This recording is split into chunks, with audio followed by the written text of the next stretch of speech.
Мына бізде нагревательді қостық реле арқылы, Адырет. Через коммутационный реле. Схемасын көрсетпейші. Схемасы бізде фазымен 0, Фазы 0. Фазы бізде ключ арқылы. Ключ арқылы бар. SF арқылы барады.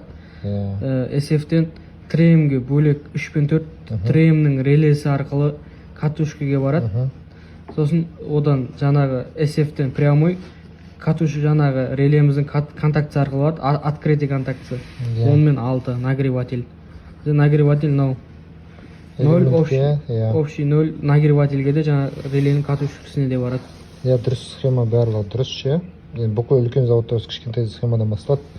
Не үшін біз не арқылы, коммутационный реле арқылы дополнительно қосып жатырық? Неге біз ТРМ-нің релесі арқылы қоспаймыз? Бізде нагреватель ертерек күйген жағдайда, басқа да жағдайда контактісі мен катушкасы арқылы қорғайды ТРМ-нің несін, релесін. Хорошо, допустим. Но бірақ бізде К1 катушканың сопротивлениясы 13 килоом, Нагревательдікі 50 Ом, міне, көріп тұрды, Негізі осы жерде ответ жатыр ғой, дұрыстап ойлансақ.